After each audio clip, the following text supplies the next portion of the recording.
আসসালামু আলাইকুম। আজকে বানিয়ে দেখাবো মুরগির মাংস ভুনা বা তরকারি।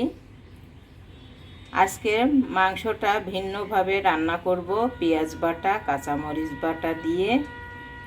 চলেন যাই রেসিপি দেখিয়ে দেই। দারুণ স্বাদের এই মুরগির মাংস রান্নাটা।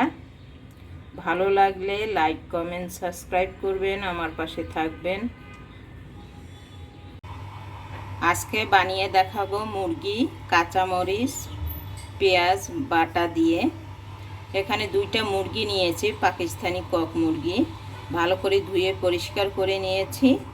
আর কাঁচামরিচ পেঁয়াজ ব্লেন্ডার করে নিয়েছি। চলেন যাই রেসিপি দেখিয়ে দিই। এখানে একটা পাত্র বসিয়ে দিয়েছি, দুইটা পেঁয়াজ কুচি করে দিয়েছি, একটু ব্রাউন কালার করে নিব। তেল দিয়েছি আধা কাপের মতো, পেঁয়াজটা ব্রাউন কালার করে নিব।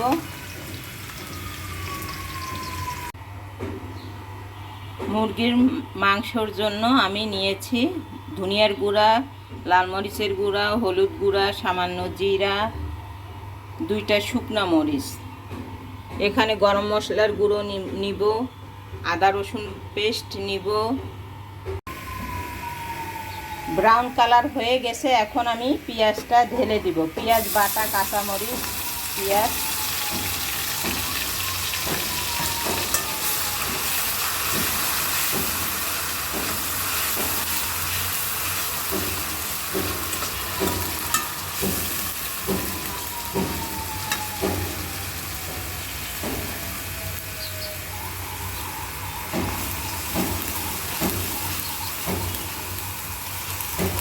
পেঁয়াজ কাঁচামরিচের কাঁচা গন্ধটা চলে যায় সেজন্য।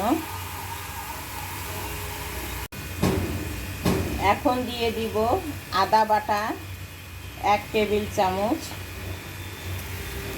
রসুন বাটা 1 টেবিল চামচ দিয়ে আবার ভালো করে কষিয়ে নিব, কাঁচা গন্ধটা যাতে না থাকে সেজন্য।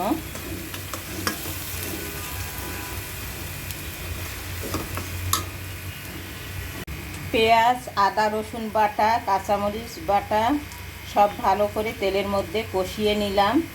এখন একটা টমেটো কুচি দিয়ে দিব।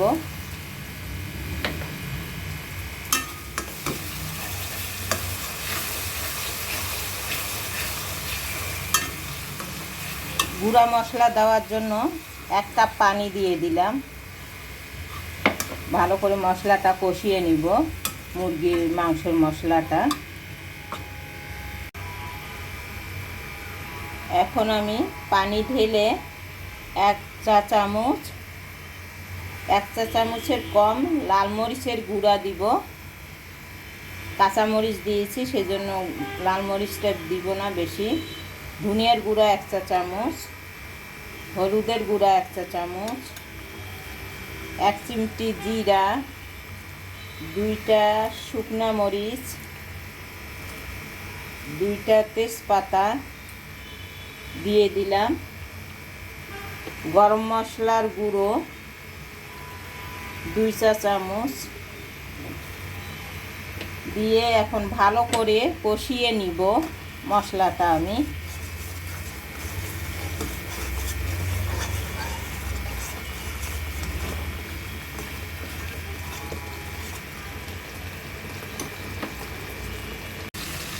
ভালো করে মশলাটা কষিয়ে নিয়েছি, মুরগির মাংসের মশলা। তেলটা আমার ভেসে উঠেছে উপরে। এখন আমি মাংসটা দিয়ে দিব।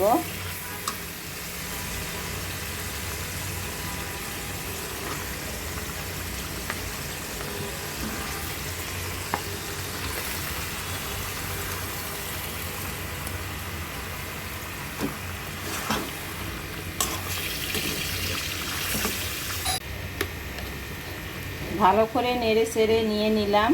এখন স্বাদ মতো লবণ দিয়ে দিব,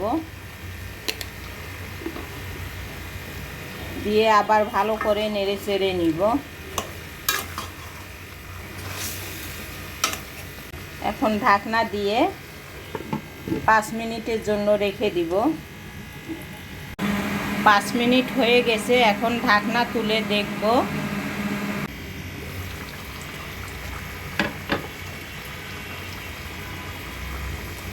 মাংস থেকে অনেক পানি বের হয়েছে। এই পানি দিয়ে মুরগির মাংসটা আমি কষিয়ে নিব।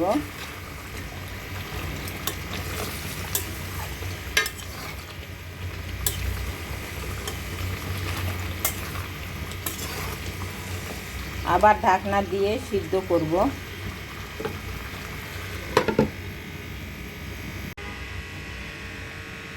মাংসর পানিটা আমার শুকিয়ে গেছে, মুরগির মাংসর পানিটা। এখন ভালো করে নেড়েচেড়ে 1 কাপ সুষুম পানি দিয়ে দিব। মাংসটা আমার যে পানি বের হয়েছে ওই পানি দিয়ে মাংসটা সিদ্ধ হয়ে গেছে, সেজন্য 1 কাপ পানি দিলাম। দিয়ে ভালো করে ফুটিয়ে নামিয়ে নিব।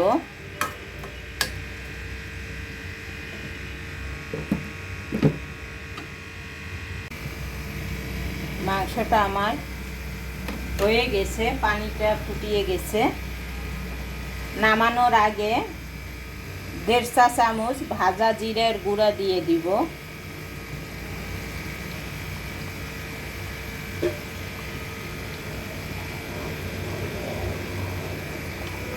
আবার ভালো করে নেড়েচেড়ে নামিয়ে ফেলবো। হয়ে গেল আমার মুরগির মাংস ভুনা বা তরকারি রান্না, যেটাই বলেন। এভাবে রান্না করে খাবেন, ভালো লাগবে। কাঁচামরিচ পেঁয়াজ বাটা দিয়ে রান্না করে খাবেন, ভালো লাগবে। তরকারিটা অনেক স্বাদ বেড়ে যায় মুরগির মাংসর। ভালো লাগলে লাইক কমেন্ট সাবস্ক্রাইব করবেন, আমার পাশে থাকবেন। আল্লাহ হাফেজ, আসসালামু আলাইকুম।